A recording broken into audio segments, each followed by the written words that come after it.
So the houses are developmental stages in our life, like developmental stages of consciousness and awareness and stuff like that. So it's like when you're living in the eighth house year, or like you are in eighth house energy, you have eighth house planets, placements, it's like you're in a house where this is self-sorting. They say that the eighth house is merging with other people.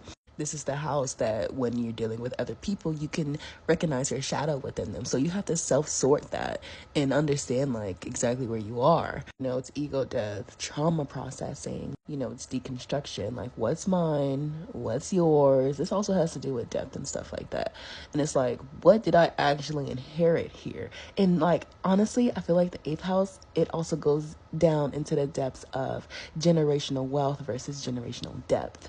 But like back to what I was saying, this is the house where you're going to start confronting power dynamics. Like, why am I always being so fucking drained by people? Why are people always putting projections onto me? You're self-sorting. This is self-sorting house. But again, like I said, the eighth house, like each house is a developmental step in your soul journey and in leveling up your consciousness level. So consciousness awareness. So it's like, if you spiritually bypass, like you don't do that work, like that self-sorting work in the eighth house, the ninth house, this is like lived truth. So you're actually, if you didn't self-sort, you're living on everybody else's truth, everyone's projection of you truth. That's hard. Like you enter the ninth house with an unintegrated shadow. You enter the ninth house with unprocessed beliefs, traumas, feelings.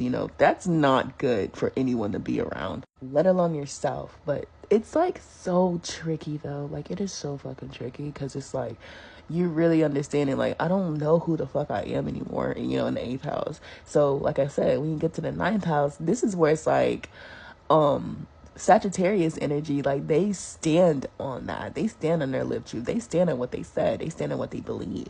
And then again, the access from the ninth house to the third house is like meaning making for your own philosophy. So by the time you get to the ninth house, these could be borrowed beliefs. You didn't look at what ego defenses have, like basically like the pushback that you have with growing. So yeah, by the time you get to the ninth house, yeah, you standing in your truth for real.